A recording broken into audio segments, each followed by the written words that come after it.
हम पढ़ रहे हैं कक्षा 8 का विज्ञान विषय का अध्याय 12 जिसका नाम है घर्षण। तो बच्चों इस पाठ में हम देखेंगे कि घर्षण जो है वो क्या होता है, किस तरह से ये कार्य करता है और कौन कौन से कारक घर्षण को प्रभावित करते हैं। तो चलिए बच्चों शुरू करते हैं। बच्चों आप सभी जब कहीं पर जाते हैं तो आपने रास्ते में ट्रैफिक सिग्नल या रोड लाइट देखी होगी। वहाँ पर क्या होता है कि वाहन जो है वो मंद होते हैं, यानी कि आकर जो है रेड लाइट के आगे आकर वाहन रुक जाते हैं और उन वाहनों को रोकने के लिए वाहन चालक क्या करते हैं, ब्रेक लगाते हैं।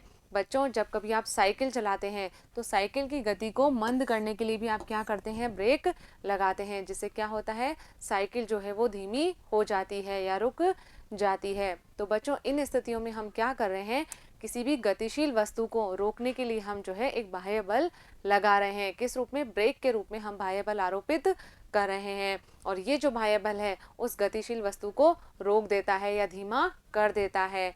लेकिन बच्चों जब कभी आप गेंद से खेलते हैं तो आपने देखा होगा कि जब गेंद जो है वो फर्श पर लुढ़कती है तो क्या होता है, धीरे धीरे वो कुछ समय पश्चात आगे जाकर रुक जाती है। बच्चों ये इस स्थिति में भी रुक रही है जब हमने इस पर कोई बाह्य बल नहीं लगाया है। यानी कि क्या हो रहा है यहाँ पर कि जब कोई वस्तु जो है वो अन्य वस्तु के पृष्ठ पर गति कर रही होती है तो वो उस स्थिति में भी मंद हो जाती है या रुक जाती है जब हमने उसके ऊपर कोई बाह्य बल नहीं लगाया है। तभी भी क्या हो रहा है, वो वस्तु जो है वो धीरे धीरे जाकर रुक जाती है। तो बच्चों ये क्यों रुक रही है, ये रुक रही है घर्षण बल के कारण। इसी तरह बच्चों आपने देखा होगा कि यदि कोई लड़का या कोई बच्चा जो है केले के छिलके पर पाँव रख देता है तो क्या होता है, वो गिर जाता है। अब क्यों गिर रहा है वो बच्चा, क्योंकि यहाँ पर भी कौन काम कर रहा है, घर्षण बल। घर्षण बल का मान यहाँ पर कम हो गया है, यानी कि जो सतह है वो कैसी हो गई है, चिकनी हो गई है, तो इसलिए वो बच्चा गिर जाता है। अब बच्चों ये जो घर्षण बल है ये किस तरह से काम कर रहा है, इसको समझने के लिए हम क्या करेंगे, हम एक क्रियाकलाप करेंगे। क्या करेंगे बच्चों, हम कि हम जो है एक मेज पर इस तरह से जो है एक पुस्तक को रखेंगे और अपने हाथ की सहायता से उस पुस्तक को थोड़ा सा आगे की तरफ ढकेलेंगे। तो आप क्या देखेंगे बच्चों कि पुस्तक जो है थोड़ी दूर गति करके रुक जाती है और अपने आप रुक रही है। हमने जो है उसको नहीं रोका है, हमने कोई उस पर बाह्य बल आरोपित नहीं किया है। इस क्रियाकलाप को हम एक बार फिर से दोहराएंगे विपरीत दिशा में। क्या करेंगे कि अब हम पुस्तक को मेज के दूसरी तरफ रखेंगे और वहां से जो है हम इसको थोड़ा सा धक्का देंगे, आगे की तरफ हम इसे धकेलेंगे। तो इस स्थिति में भी क्या हो रहा है कि जो पुस्तक है वो आगे जाकर रुक जाती है। यानी कि क्या हो रहा है, यहाँ पर हमने बाह्य बल नहीं आरोपित किया है, फिर भी पुस्तक जो है वो गतिशील नहीं रहकर आगे जाकर रुक रही है। ऐसा क्यों हो रहा है बच्चों, हम क्या कह सकते हैं कि जब ये पुस्तक गति कर रही है तो इस गति का विरोध करने के लिए क्या हो रहा है, उस पर कोई बल लग रहा है। ये बल हम नहीं लगा रहे हैं, ये कौन लगा रहा है, ये बल जो है टेबल उस पुस्तक पर लगा रही है और ये बल क्या कहलाता है, ये घर्षण बल कहलाता है। यानी कि अगर हम घर्षण बल को परिभाषित करें तो हम क्या कहेंगे कि जब दो संपर्क सतह के बीच में एक बल कार्य करता है और वो बल क्या करता है, वस्तु की गति का विरोध करता है, वो क्या कहलाता है, घर्षण बल कहलाता है।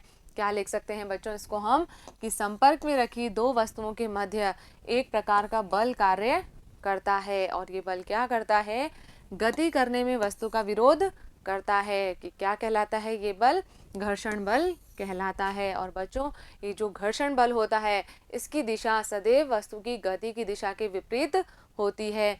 यानी कि यदि वस्तु इस दिशा में गति कर रही है तो घर्षण बल जो है इसके ठीक विपरीत दिशा में कार्य करेगा। कहाँ पर होगी, इसकी दिशा जो होगी वो वस्तु की गति के विपरीत दिशा में होगी।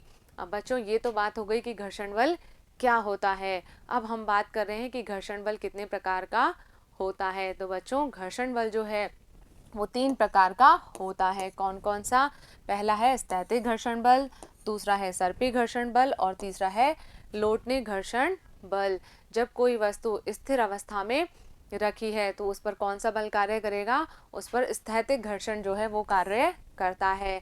जब हम उस वस्तु को गतिशील करेंगे, स्थिर अवस्था से गतिशील अवस्था में लाएंगे तो हमें एक बल लगाना पड़ेगा। किस लिए लगाना पड़ेगा, वो हमें इस स्थैतिक घर्षण बल से पार पाने के लिए लगाना पड़ेगा। दूसरा है सर्पी घर्षण बल। बच्चों ये क्या होता है कि जब कोई वस्तु किसी पृष्ठ पर सरक रही है, आगे की ओर बढ़ रही है, तो वहां पर कौन सा बल लगता है, सर्पी घर्षण बल। और जब कोई वस्तु किसी पृष्ठ पर लुढ़क रही है, यानी कि गोल गोल करके वो आगे बढ़ रही है, तो वहां पर कौन सा बल कार्य करेगा, लोटनी घर्षण बल। अब बच्चों यदि इनके मान देखें तो स्थैतिक घर्षण का मान जो है वो अधिक होता है और लोटनी घर्षण जो है उसका मान सबसे कम होता है। यानी कि जब कोई वस्तु लुढ़क कर गति कर रही है तो उस पर घर्षण बल का मान सबसे कम होता है। तो बच्चों ये हो गए घर्षण बल के प्रकार। अब आगे हम बात करते हैं घर्षण को प्रभावित करने वाले कारक कि किस तरह से जो है ये घर्षण बल प्रभावित होता है। इसमें सबसे पहला है घर्षण जो है वो सतहों के खुरदरेपन पर निर्भर करता है, यानी कि कोई सतह कितनी खुरदरी है या चिकनी है, इस पर इस घर्षण बल का मान निर्भर करता है। अब इसके लिए हम क्या करेंगे, एक क्रियाकलाप जो है वो इसको समझने के लिए हम करेंगे। क्या करना है बच्चों हमें कि हम एक ईंट लेंगे और इस तरह से इस ईंट के चारों तरफ एक डोरी बांध देंगे और इस डोरी को हम जोड़ देंगे कमानीदार तुला से। बच्चों कमानीदार तुला क्या होती है, कमानीदार तुला जो है एक इस तरह का उपकरण होती है जिसमें क्या होता है, नीचे की तरफ एक हुक लगा होता है और इस पर हम उस वस्तु को लटकाते हैं या बांध देते हैं जिस पर हमें बल का मान ज्ञात करना है। और इसमें जो पाठ्यांक है उसकी सहायता से हम उस बल का मान जो है वो नोट कर लेते हैं। तो ये क्या कह सकते हैं हम इसे कि यह वह युक्ति है जिसके द्वारा किसी वस्तु पर लगने वाले बल को मापा जाता है। इसमें क्या होता है, एक कुंडलित कमानी होती है जिसमें क्या हो रहा है, जैसे हम किसी वस्तु को इसमें टांग रहे हैं या बल लगा रहे हैं तो क्या होगा, इस कुंडली का प्रसार हो जाएगा और ये जो पाठ्यांक है इससे हम क्या करेंगे, बल का परिणाम नोट कर लेंगे। तो इस तरह से हमने क्या किया है कि यहाँ पर जो ईंट है उसे हमने डोरी की सहायता से कमानीदार तुला से बांध दिया है। अब क्या करेंगे, हम इस ईंट को जो है खींचने का प्रयास करेंगे, इस तुला के द्वारा हम इसको खींचेंगे। जैसे ही ईंट जो है वो गति करेगी तो जो कमानीदार तुला है उसमें पाठ्यांक का मान जो है वो हम नोट कर लेंगे। अब ये स्थिति में हमने पाठ्यांक नोट कर लिया है। दूसरी स्थिति में हम क्या करेंगे कि ये जो ईंट है इसके ऊपर हमने क्या किया है, एक पॉलीथीन का टुकड़ा लपेट दिया है, पॉलीथीन जो है इसके चारों तरफ लपेट दी है। अब दोबारा से हम जो है यही गतिविधि दोहराएंगे। क्या करेंगे कि हम इसे जो है दोबारा से खींचने का प्रयास करेंगे। तो जो दोनों स्थितियां हैं उनमें ये जो कमानीदार तुला है इसके पाठ्यांक में अंतर आएगा। क्या अंतर आएगा बच्चों कि जो पहले स्थिति थी उसमें हमें इस ईंट को खींचने के लिए अधिक बल लगाना पड़ रहा था। क्यों लगाना पड़ रहा था, क्योंकि जो ईंट है उसकी सतह कैसी थी, खुरदरी थी, तो इसलिए जो खुरदरी सतह है उस पर घर्षण बल का मान अधिक होता है। जबकि जब हमने इसमें क्या किया, इसके चारों तरफ पॉलीथीन लपेट दी तो इसका पृष्ठ कैसा हो गया, चिकना हो गया। तो चिकना होने से क्या हुआ, जो घर्षण बल है उसका मान कम हो गया और हम जो खींचने के लिए बल लगा रहे हैं वो भी हमें कम लगाना पड़ रहा है। तो इस तरह से हम क्या कह सकते हैं कि जो घर्षण बल है इसका मान जो है वो सतहों के खुरदरेपन पर निर्भर करता है। चलिए बच्चों आगे देखते हैं। नेक्स्ट है घर्षण बल का मान संपर्की वस्तुओं के पदार्थों पर भी निर्भर करता है। यानी कि क्या कह रहे हैं यहाँ पर हम कि जो दो वस्तुएं संपर्क में आ रही है उनके पदार्थों पर भी घर्षण बल का मान निर्भर करता है।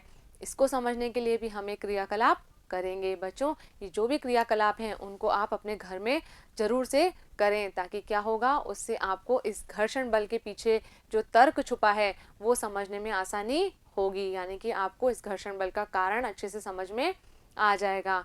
क्या करना है बच्चों आपको इसमें कि हमने क्या किया है, देखिए चित्र में यहाँ पर हमने एक टेबल रखी है और उस टेबल पर हम क्या कर रहे हैं, एक हमने लकड़ी जो है उसका टुकड़ा रखा है, लेकिन वो कैसा होना चाहिए बच्चों, समतल होना चाहिए, क्योंकि हमें क्या करना है, हमें एक आनत समतल बनाना है।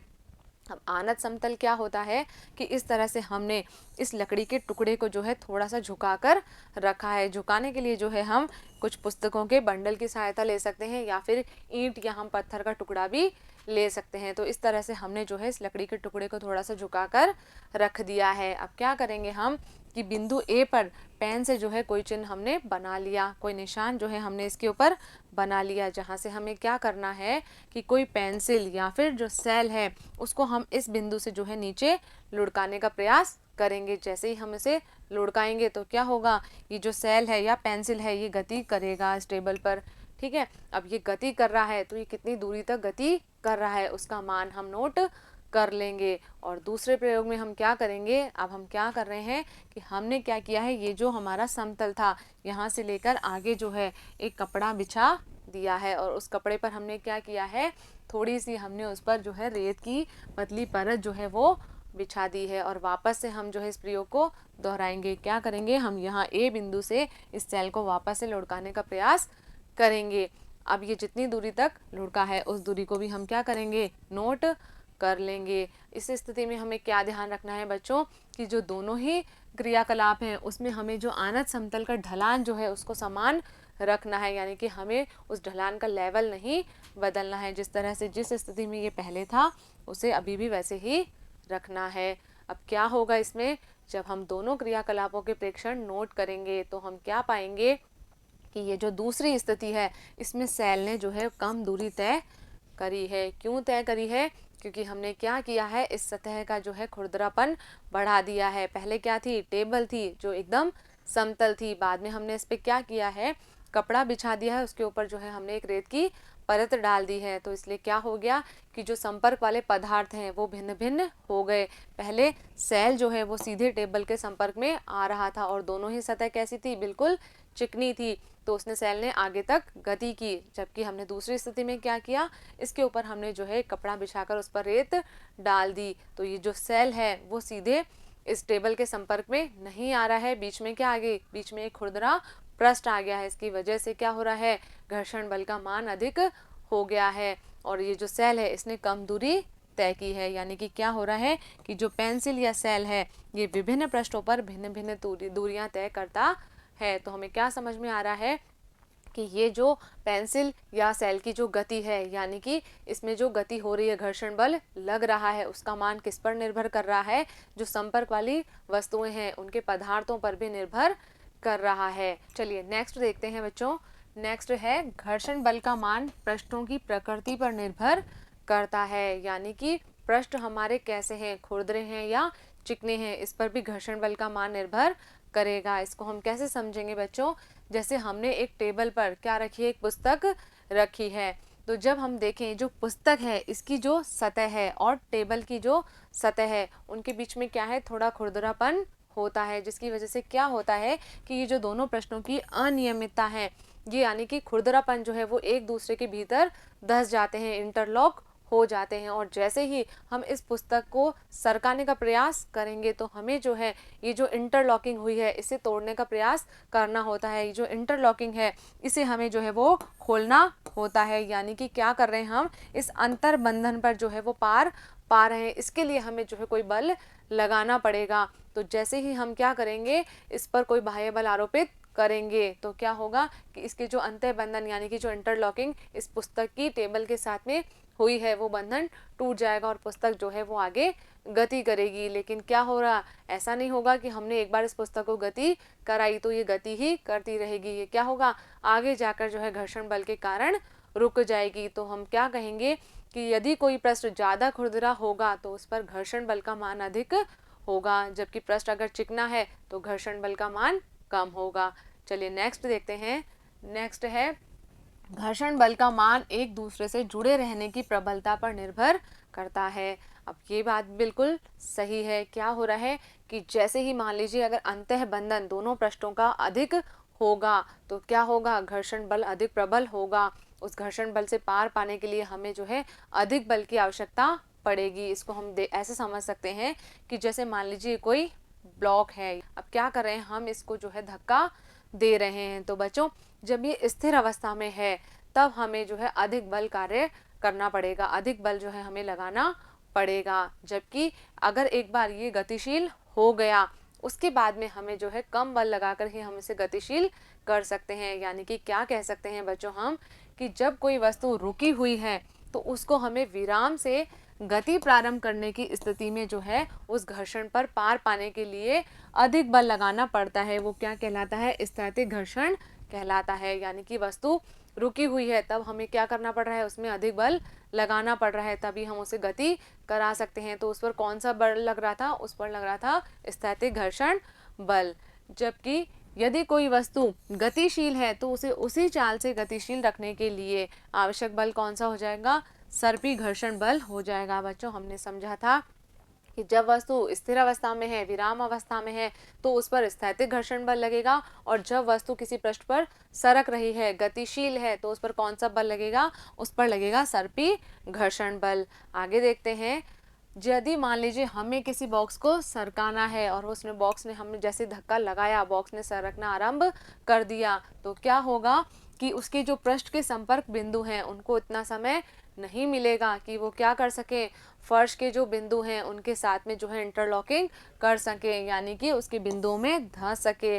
तो क्या हो रहा है कि जो सर्पी घर्षण है उसका मान जो है वो स्थैतिक घर्षण की तुलना में कम होता है। क्यों हो रहा है? क्योंकि जैसे वस्तु गतिशील है, गति कर रही है, तो वो जो फर्श के बिंदु हैं उनके साथ में इंटरलॉकिंग नहीं कर पाती है, उसमें नहीं धंस पाती है, इसलिए वो सरकती रह रही है। तो क्या हो रहा है यहाँ पर कि जो सर्पी घर्षण है उसका मान जो है वो स्थैतिक घर्षण से कम होता है। इसलिए हम क्या कह सकते हैं कि किसी बॉक्स में गति आरंभ करने की अपेक्षा पहले से ही गतिमान बॉक्स की गति को बनाए रखना क्या होता है?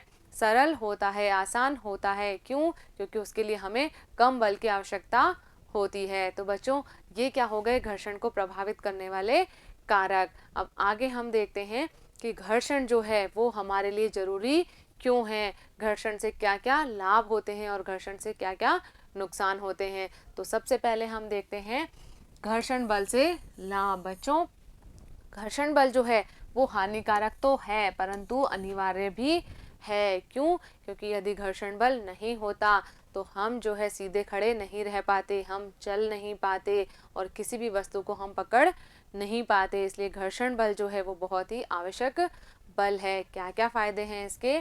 कि घर्षण बल के कारण ही हम वस्तुओं को पकड़ सकते हैं। बच्चों, ये मैंने हाथ में पेन पकड़ा हुआ है, तो ये घर्षण बल के कारण ही मैं इस पेन को रोक पा रही हूँ। यदि ये जो पेन है वो बहुत चिकना होगा और मेरी उंगलियां बिल्कुल चिकनी होगी तो क्या होगा? घर्षण बल कम हो जाएगा और ये पेन सरक कर नीचे गिर जाएगा। यानी कि किसी भी वस्तु को पकड़े रखने के लिए कौन सा बल कार्य कर रहा है? घर्षण बल कार्य कर रहा है। नेक्स्ट है, घर्षण बल के कारण ही मनुष्य चल पाता है। जैसे ही हम फर्श पर चलते हैं तो हम क्या करते हैं कि हमारे जो पैर हैं वो और जो फर्श है उनके बीच में घर्षण बल कार्य करता है, जिसकी वजह से ही हम चल पाते हैं। यदि ये घर्षण बल नहीं होता तो क्या होता? जैसे ही हम चलने का प्रयास करते और हम फिसल कर गिर जाते। अगला है, घर्षण बल के कारण ही हम कागज पर या शाम पट्ट पर लिख पाते हैं। तो बच्चों, जैसे ही हम पेन से कागज पर लिखते हैं या फिर हम ब्लैक बोर्ड पर जो है चौक से लिखते हैं तो क्या हो रहा है? उनके बीच में घर्षण बल कार्य कर रहा है। घर्षण के कारण ही कागज पर जो है पेन की स्याही चिपक जाती है, या फिर जब हम बोर्ड पर चौक से लिखते हैं तो जो चौक के कण हैं वो घर्षण के कारण उस ब्लैक बोर्ड पर चिपक जाते हैं और जिसकी वजह से ही हमें लिखा हुआ दिखाई देता है। नेक्स्ट है, घर्षण बल ना हो तो वाहनों की गति न तो आरंभ की जा सकती थी और न ही रोका जा सकता था। बच्चों, जो स्कूटर, मोटरसाइकिल या गाड़ियां आदि सड़क पर चलती है तो क्या होता है? उनमें जो वाहनों के टायर हैं और जो सड़क है उनके बीच में घर्षण बल कार्य करता है। यदि घर्षण बल नहीं होता तो ना तो हम कोई वाहन को चालू कर सकते थे और ना ही हम उसकी गति को रोक सकते थे। तो इसके लिए भी क्या है? घर्षण बल बहुत ही आवश्यक है। नेक्स्ट है, घर्षण नहीं होता तो भवन निर्माण नहीं हो सकता था। बच्चों, जब हम भवन निर्माण करते हैं तो क्या करते हैं? ईंट के ऊपर सीमेंट लगाते हैं और उसके ऊपर जो है दूसरी ईंट रखते हैं। यदि घर्षण नहीं होता तो क्या होता कि जो सीमेंट और ईंट है वो आपस में नहीं चिपक पाती और इस वजह से क्या होता? भवन का निर्माण भी नहीं हो पाता। तो इन सब कारणों की वजह से क्या है बच्चों? घर्षण जो है वो हमारे लिए बहुत ही अनिवार्य है। लेकिन ये जो घर्षण है इससे हमें बहुत सारी हानियां भी होती है, यानी कि ये हमारे लिए नुकसानदायक भी है। क्या क्या हानि हो रही है बच्चों इससे?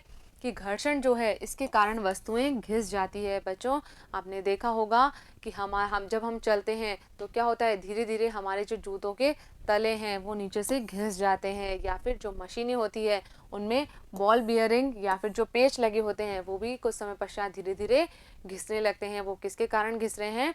वो इस घर्षण के कारण ही घिस रहे हैं। नेक्स्ट है, घर्षण से ऊष्मा उत्पन्न होती है। बच्चों, सर्दियों में जब आप अपने हाथों को इस तरह से रगड़ते हैं तो क्या होता है, थोड़ी देर में हमारे हाथ जो हैं वो गर्म हो जाते हैं। क्यों हो रहे हैं? क्योंकि इस घर्षण से क्या हो रही है, ऊष्मा उत्पन्न हो रही है। आपने देखा होगा बच्चों, जब हम घर में मिक्सी चलाते हैं तो क्या होता है, उसमें घर्षण के कारण जो है ऊष्मा उत्पन्न होती है, और यदि हमने उसे थोड़ी अधिक देर तक चलाया है तो मिक्सी गर्म होने लग जाती है। तो इस वजह से क्या हो रहा है कि उसमें ऊष्मा उत्पन्न हो रही है, और इस ऊष्मा के कारण क्या होता है बच्चों, अत्यधिक ऊर्जा नष्ट हो जाती है। और ऊर्जा नष्ट हो रही है तो क्या हो रहा है, नुकसान हो रहा है। इसके साथ साथ क्या होता है, मशीनें खराब भी हो जाती है। तो इसमें ज़्यादा ऊष्मा उत्पन्न हो गई तो मशीनें जल्दी से खराब भी हो जाती है। तो ये सब क्या हो गए, ये हो गई घर्षण बल से होने वाली हानियाँ। लेकिन बच्चों, घर्षण बल का होना जो है वो बहुत ही आवश्यक भी है। तो बच्चों, यहाँ पर हमारा ये भाग पूरा हो गया है। मुझे उम्मीद है कि इस वीडियो में हमने जो भी बातें करी है वो आपको अच्छे से समझ में आ गई होगी, और आपने इनको अपनी कॉपी में नोट भी कर लिया होगा। बच्चों, मिलेंगे अब हम अगले वीडियो में। तब तक आप पढ़ते रहिए, आगे बढ़ते रहिए। धन्यवाद।